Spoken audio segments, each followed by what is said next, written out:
महाराजा गंगा सिंह जी राजस्थान के बीकानेर रियासत के महाराजा, जिन्हें कलयुग के भागीरथ के रूप में जाना जाता है। महाराजा गंगा सिंह जी का जन्म 3 अक्टूबर 1880 को बीकानेर में हुआ। गंगा सिंह जी बीकानेर के महाराजा लाल सिंह जी की तीसरी संतान थे और डूंगर सिंह जी के छोटे भाई थे, जो बड़े भाई के देहांत के बाद सन 1887 में बीकानेर नरेश बने। पहले महायुद्ध के दौरान ब्रिटिश इंपीरियल वॉर कैबिनेट के अकेले गैर अंग्रेज सदस्य थे। महाराजा गंगा सिंह जी एक वीर योद्धा के साथ साथ मां करणी के अनन्य भक्त थे। कहते हैं कि गंगा सिंह जी बीकानेर से देशनोक पैदल चलकर आते थे और करणी माता के मंदिर में अपनी हथेलियों पे जोत करते थे।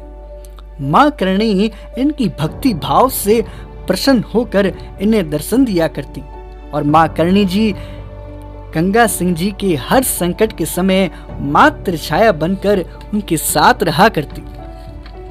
दिल्ली से बीकानेर तक जाने वाली रेल पटरी भी सर्वप्रथम महाराजा गंगा सिंह जी ने बनवाई। इसलिए गंगा सिंह जी द्वारा किए गए अनेक विकास कार्यों के लिए बीकानेर के लिए स्वर्ण काल माना जाता है।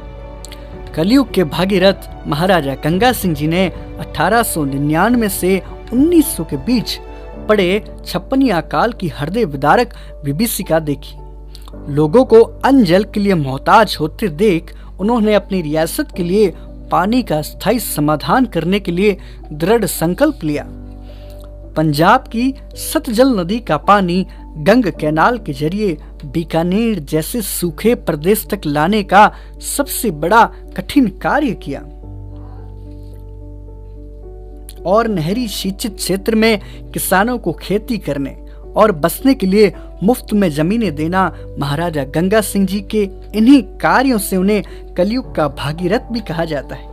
इन्हें केसरे हिंद की भी उपाधि दी गई। महाराजा गंगा सिंह जी ने अपने पिता लाल सिंह जी की याद में पत्थरों का एक सुंदर पैलेस बनवाया, जिसे आज लालगढ़ पैलेस के रूप में जाना जाता है, जो बेहद ही सुंदर और मनमोहक है।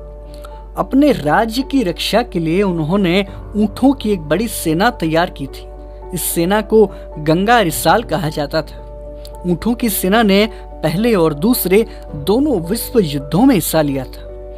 मां करणी के अनन्य भक्त गंगा सिंह जी ने मां करणी के भव्य मंदिर का निर्माण भी करवाया, जहां मंदिर में चांदी के दरवाजे भी लगवाए गए और प्रसाद के लिए चांदी के बड़े बड़े थाल बनवाए गए। 1919 में हुए पेरिस शांति सम्मेलन में रियासतों की तरफ से केवल एक राजा को बुलाया गया और वे थे महाराजा गंगा सिंह जी। इसके बाद 1930, 1931 और 1932 में हुए 3 गोल मेज सम्मेलन में हिस्सा लेने वाले भी महाराजा गंगा सिंह जी एकमात्र राजा थे। 1913 में इन्होंने प्रजा प्रतिनिधि सभा की स्थापना की और 1921 में स्थापित नरेंद्र मंडल के वो पहले अध्यक्ष भी बने।